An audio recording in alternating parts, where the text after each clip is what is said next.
welcome to Indian Road. We're bringing you this episode from Red Rock Canyon Adventure Park here in Caddo County. You know, this area was a pit stop for settlers heading west during the California Gold Rush. But long before that, it was a winter camp for area tribes, including the Cheyenne and Arapaho, way back when being outdoors was a way of life. We just don't make the time for that these days, though. But here's a story that might motivate you to do that, and it features a Cheyenne and Arapaho tribal artist.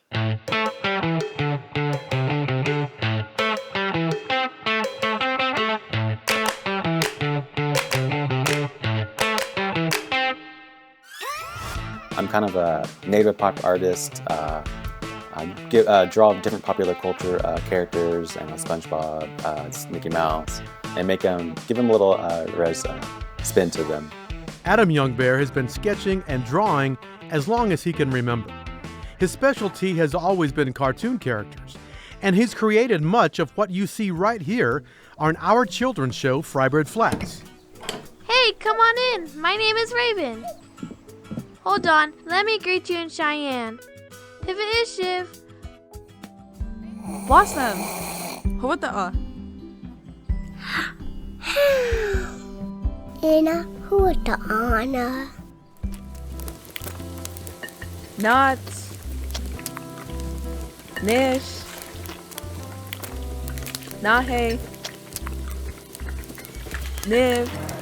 We hope that you're enjoying yourself this evening. We have 15 minutes left in round one. He was also one of 49 local native artists to participate in this live art event, creating an original piece in 1 hour. We only had a 1 hour time limit, and so I had to practice an hour on it, and I went over the minute mark, and so I had to figure out, I was like, okay, I'm gonna have to sketch this out first, because I take forever sketching stuff out, and then I'm gonna have to do the line work while I'm there, and then color. I realized afterwards you could probably have more stuff prepared, and so I guess I could have gotten another 2 more artworks prepared and just do the line work and color. I wish I could have done that when I had more art pieces out there. Lately, he started taking on bigger projects.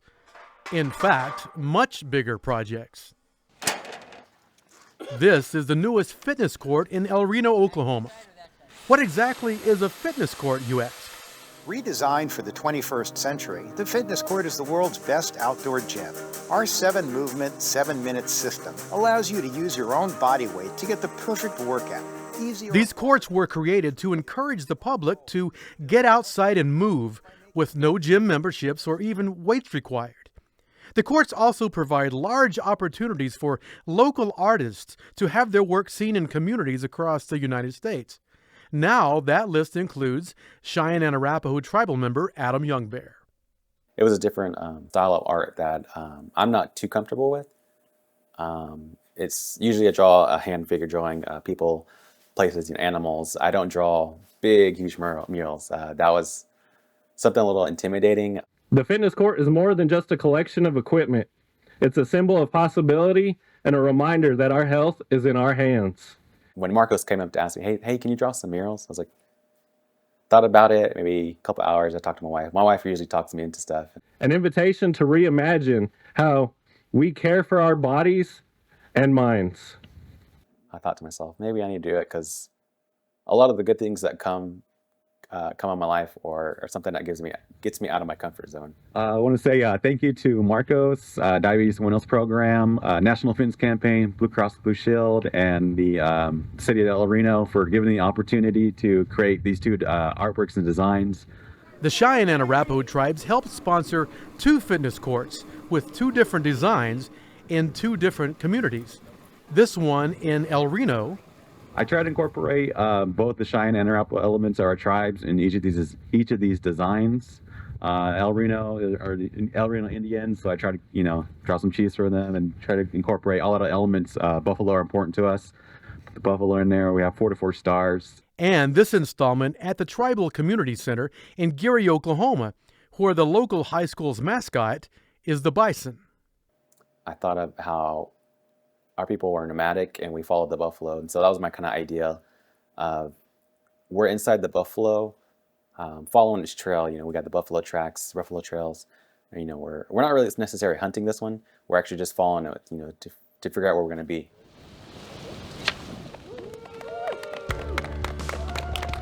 following his own path in the indigenous art world is something Youngbear has done for years. The rest of us, it seems, are just now catching up.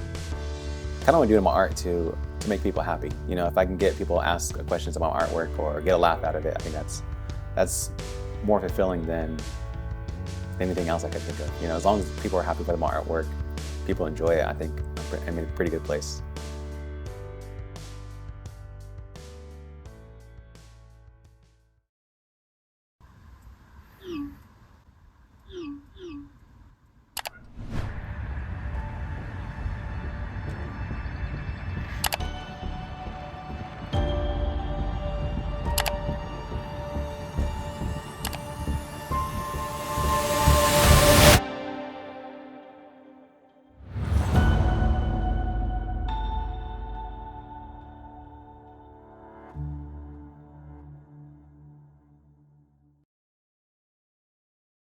My name is Dre, and I had a stroke when I was only 16 years old.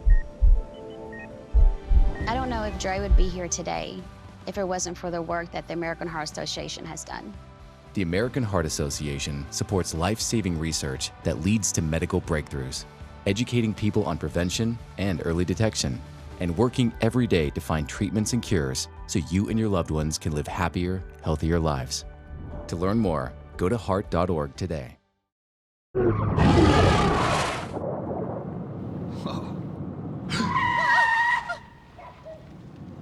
Eyes forward. Don't drive distracted. You know those TV talent shows where they bring on singers and musicians to audition for the big time? Wouldn't it be cool if they had a native person on to do that? Well, hey, check out this next story.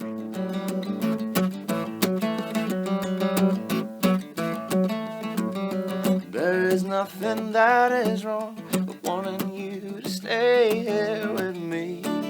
On my mom's side is where I get my Ponca, my Pawnee blood, and then on my dad's side is where I get my Hidatsa blood, and a lot of other things that are just slivers of stuff in there, but that's the way I was raised, was those three. AJ Harvey has been playing guitar since he was in elementary school. He began playing in church, backing up his dad. But it was both his parents who had musical and tribal influences on him at an early age. It started off with Bill Monroe and the Bluegrass Boys and Flatt and Scruggs and Tony Rice, and then it just kind of evolved, and as I got older I found Chuck Berry when I was 13, and that really was the, oh, electric guitar is cool. And then I heard AC/DC, and it's like, oh, then that opens up a whole bag of stuff with Cream, and so then it turned to Eric Clapton, and then I found Stevie Ray Vaughan when I was 15. These days, AJ gets recognized not only for his musical talent, but for his appearance on network television. It's all definitely, oh, you're that guy, or what show were you on? Was it America's Got Talent? And I go, no, The Voice. Oh, right, that one.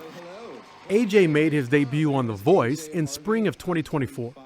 It's nerve-wracking, it's exciting, you're on your own, you know, and I really had to just tell myself, this is just another gig.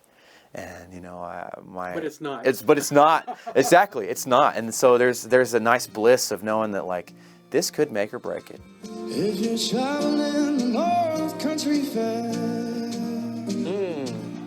where the winds hit heavy on the borderline, great stuff. Remember me to the one who lives there, for she once was a true love of mine.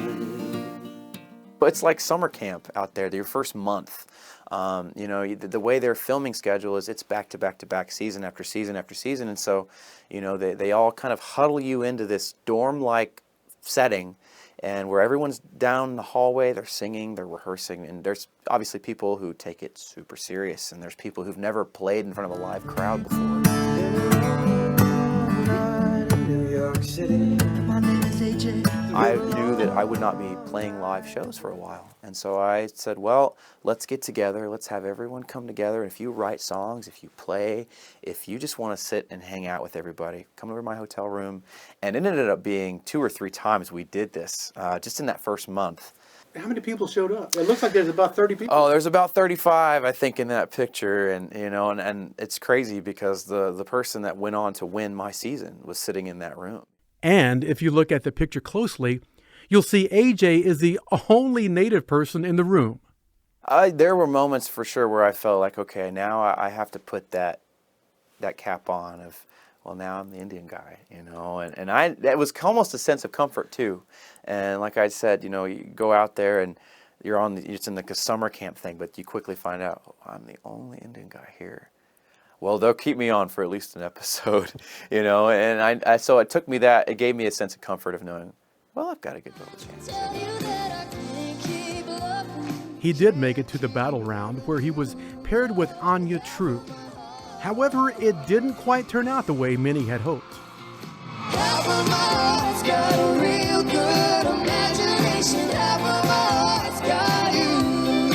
It was so evenly paired, and I genuinely was happy either way with whatever that outcome was. And I was just happy I got to sing John Mayer on TV. I mean, I don't know if I'll ever get to do that again. Lasagna.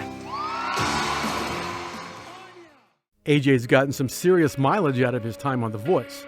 He's played more and larger gigs.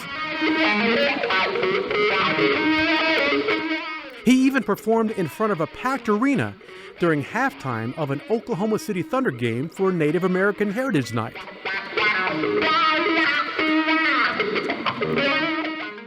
Being involved in something like music that's art, as Indian people, we're always like, we need to share our art, we need to share who we are, and it needs to be almost Native focused. And I grew up always feeling like that wasn't what I wanted to do with it. I've been asked a few times if I'm ever going to put out records that have that blending of those two, and I've almost been so, standoffish about doing it, because it's just like, no, that's pure as it is. Our Ponca people were musical, and so we're known for our songs, and so I never want to blend that with what I do musically, and I've always grew up around, I'm Native and I'm a rapper, or I'm hip hop, or I do art and stuff, and I was like, I just want to write songs. Whiskey and a coat for the weekend. Back home again, why am I here? Felt safe with all of my problems, faced all of my fears. Doing cover band work, you're kind of forced to be the crowd pleaser. But I've learned I can blend that with, here's a song you like, here's why I like it, now here's one that I wrote that's in that same vibe, and maybe you'll appreciate it. And I've gotten a lot of good feedback from that. And carrying on who I am, and we are always told, as I know a lot of people are, that never forget who you are and let people know where you come from. I'm a voodoo child. Hokazani, thank you so much. Enjoy the rest of the game.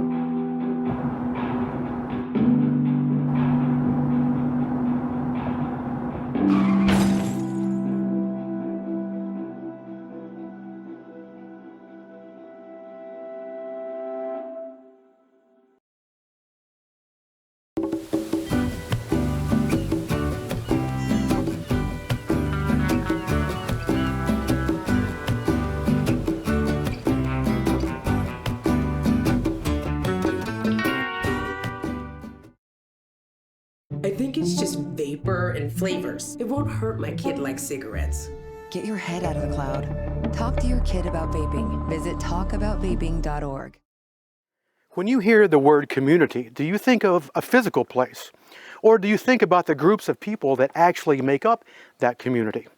Well, here's how one lifelong Oklahoma musician sees it and hears it.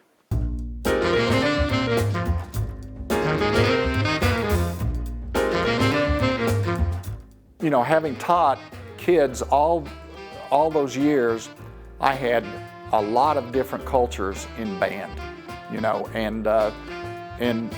the thing that brought everything together was that they all wanted to play music. Bill Pearson has learned a few things over his 40-plus years of teaching music. One, most kids will put in the work to enable them to play good music. And two, it takes a lot of wrong notes to get there. You know, always composed with the skill set of junior high or high school players, you know, in mind. I wanted to make sure, you know, the music was accessible to them. And sometimes I wrote it where it was a little too demanding. Well, I suppose that is somewhat true. I met Bill Pearson when he became one of my band directors at Midwest City High School. We all thought it was kind of cool that he not only taught band, but played in one as well and composed music. His latest music project began during the COVID-19 pandemic of 2020. One of the first things I saw on TV was that they were going to have to alter a memorial service they were going to have for the Murrah building for that disaster where so many people perished. And I thought, boy, that's really unfortunate. And I thought I would like to write a song about that. So one of the first, I think it was the first song I wrote in this set, was called Angels. And it referenced the Murrah building. And as I did that, finished that, I thought, you know, I have other things that are seared into my mind about Oklahoma. Pearson composed another song, then another and another, and the Heart of the West project was born.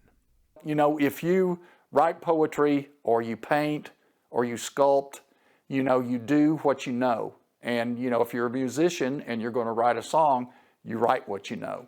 And of course, having been in Oklahoma all this time, I've seen a lot of Oklahoma stuff. I had always driven into Oklahoma City and seen the sign, and it says city, but there's nothing there but prairie. That says city, but there's prairie everywhere. You know you should be close to home, but there's still miles to go. Keep the faith, you'll see the lights of City Glow. City Glow. Heart of the West contains 5 songs that each pay homage to a different cultural community in Oklahoma. Pearson wanted especially to highlight the state's tribal contributions, so he wrote the song Bright Path in 2021.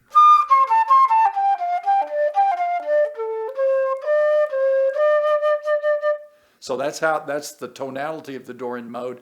So then as I fashion the lyrics, then I use that mode in doing this melody.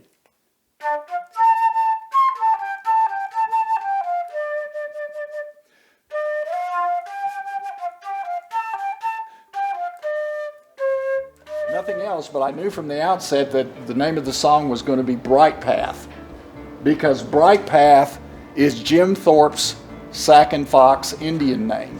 That's what it means. So, upon the release of the album, Pearson held a listening party for friends and colleagues and got an enthusiastic response. People were just loved it, and you know, said it was they thought it was great and learned a lot. The spirit wind sings and animates and binds all things as one and honors all things under moon and sun. Bright path, light the way to pride and gold. Gold top, the patriot way, burn the soul. The guardian, steadfast century sees all the world is done. Facing the spirit wind, binding all under moon and sun. I'm just singing the song as me, you know, and I've been around Native music. We studied it in college in an academic way, and then I remember last year, early this year, I'd be at Scissortail Park, and they'd be out there with the drum and doing the really high-pitched singing, and I just listened to it and dig it. Can we just run the coda real quick, softly? Yes. 1, 2, 3. This project boasts a group of all-star musicians, and it includes Bill's son, Christian, and Oklahoma City vocalist Ivy Whitten, who is herself of Native descent. All out of love and respect for what Native Americans in each of these communities have contributed to Oklahoma and bringing more light to that. And while this new project was Pearson's idea, he freely admits it was inspired by his students. You know, that's why I wanted to put all these different cultures and have a musical shout out to them, because I had all these kids and they were all great and they were all doing the same thing but different. You know, they're all there to do music, but they have different backgrounds.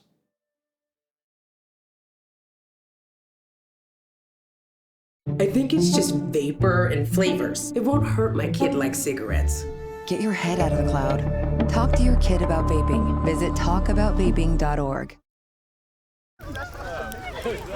Your life sounds pretty great. Don't let a buzz ruin it. Buzz driving is drunk driving.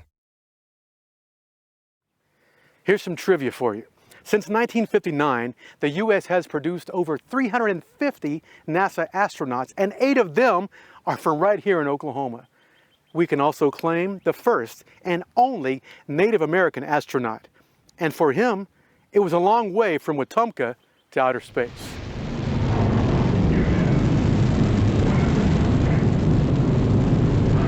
John Herrington is probably best known for being a NASA astronaut, one of the crew aboard the Space Shuttle Endeavour with a mission to the International Space Station.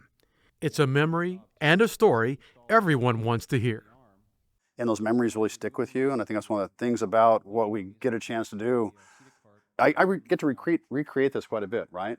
But the idea is that there was so much involved that it really fundamentally changes your life, that it really sticks in your memory.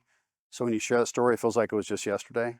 It also seems just yesterday that we did this story with Herrington about Native youth, but it was some years ago. I want educators to know that the kid sitting in their classroom that may not be the one that's a straight A student, that's the one that's paying attention all the time, the one that is totally disciplined and everything else, it may not be that student that rises to a level of success that you would least expect. And I was that kid, I think. I had difficulties in school, I didn't study, wasn't motivated at a time in my life. Herrington's also had national speaking opportunities, like this one Cheyenne and Arapaho TV covered in 2022. Chikma, Sochafoit John Herrington, Chikasha Seya. Hello, my name is John Herrington. I'm a citizen of the Chickasaw Nation, and it's an honor and privilege to be here today and see so many wonderful smiling faces, Native faces here on the mall. So thank you so much for being here at the dedication of the Native Americans Veterans Memorial here in Washington, D.C. But he seems most at ease speaking to Native youth, where he has a better shot at reaching the type of student he says he was in school. There's an opportunity for students to see somebody like them. That opportunity is taken away in a great manner right now from government entities that don't want to participate in this environment because for some reason somebody's made it out to be a bad thing. And it's not a bad thing. And there's strength in diversity, there's strength in equity, there's strength, the idea that we are all included in this great scheme of things that we do, right? It's about giving people the opportunity. So if I can work with students and they can see something and recognize somebody's in a business or in a career field that can change the quality of life on Earth, you don't realize the impact you can have. And I was at an event in Phoenix, Arizona. This young lady meets me in the elevator. She goes, "You're John Herrington." I'm like, that doesn't happen to me, right? It happened that day. And she said, "I met you when I was 12 years old at a summer camp in Fort Lewis College, Durango, Colorado, a Navajo summer camp, and Mount Hesperus was right there." And she said, "I didn't realize I could be an engineer until I met you." And she said, "I want to thank you, because I'm now an engineer with the city of San Francisco, civil engineer." You're like, wow. You don't think you'll have that impact in somebody's life, but just because they saw you instead, it set the bit in their mind that this is something they can do. Those are things that stick in your mind. That makes a big difference. And if I can do that in the second half of my life, I mean, that's what I was put on the earth to do. I tend to think that John is in the right spot to inspire our Native youth. That's all we have for this episode. Ha-ho! Thanks for watching. We'll see you next time here on Indian Road.